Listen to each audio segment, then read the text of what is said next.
the topic being described.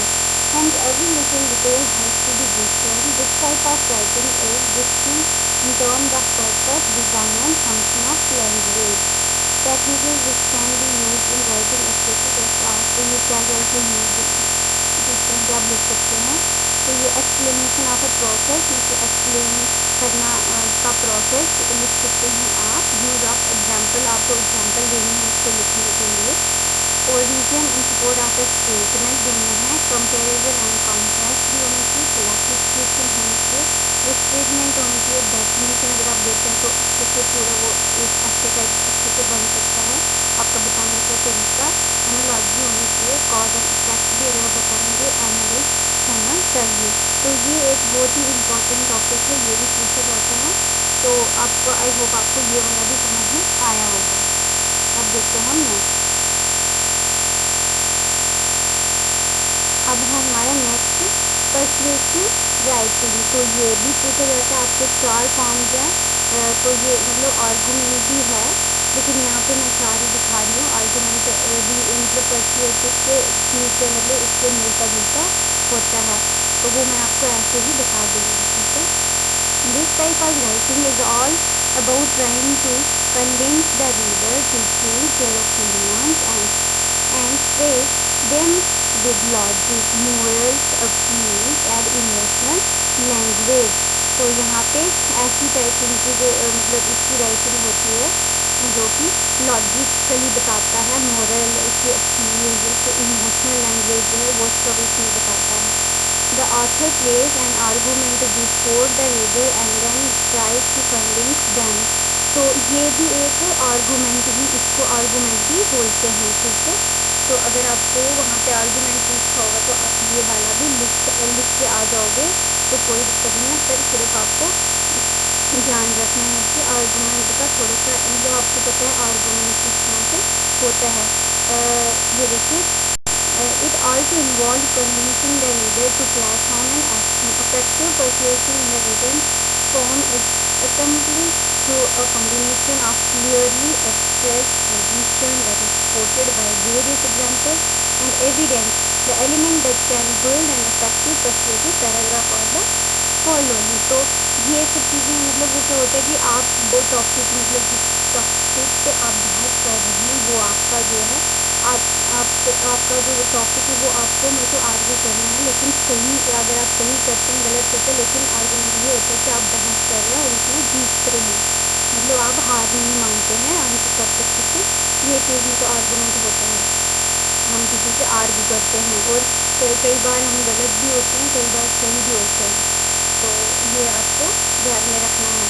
तो establish fact to support an argument, clarifying relevant values for the reader और sequencing the fact and values, forming and stating conclusions, persuading readers the conclusion are based upon fact and shared values, having the confidence to persuade. तो मतलब उसको confidently आपको करना है। अगर आप गलत भी कहीं आपको लग रहा है गलत है, लेकिन आपको बहस अगर आप किसी में जीत गए हैं तो आपको कभी भी हार नहीं माननी है।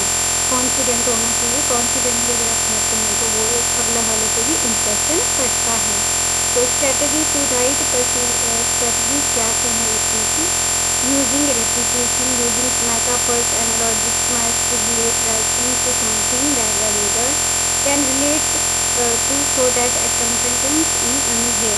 तो using a story, तो anecdotes to make reader understand your point of view, addressing objection, quoting famous speaker, using rhetorical question, using prediction or question in conclusion so that reader feel activated। तो ये सब चीज़ें इसमें आती हैं। I hope आपको ये वाला भी समझ में आ गया होगा। अब हम देखेंगे नेक्स्ट वाला। अब है हमारा नैरेटिव राइटिंग। तो ये भी एक राइटिंग का फॉर्म है। Narrative writing is an account of sequence of events, usually in a chronological order, जो होते हैं उस तरह से। It can take various form of including personal essay, जो ऐसेज आते हैं हमारे। नैरेटिव मतलब आपको पता होगा कि क्या होते हैं ऐसे, जिस तरह से आप किसी टॉपिक पे लिखते हैं तो वो चीज़ वो इसमें बताता है। स्केच आता है इसमें। एंड ऑटोबायोग्राफी भी होती है, अपने बारे में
while keeping the reader in mind.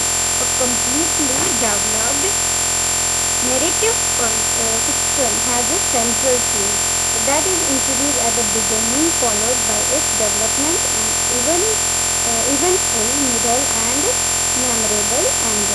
तो इस तरह से होता है। और adopting this form of writing करने के लिए ये ऑथर यूज करता है the need to bring to life his subject by using. तो वाई क्वेश्चंस इसमें होते हैं, who, what, where, when, why and how, ये क्वेश्चंस मार्क है, which would make the basic story structure realistic and exciting. फिर है second, concrete wise language to show reader what is happening, visual element to involve reader। तो ये सब चीज़ें जो है इसमें आती हैं।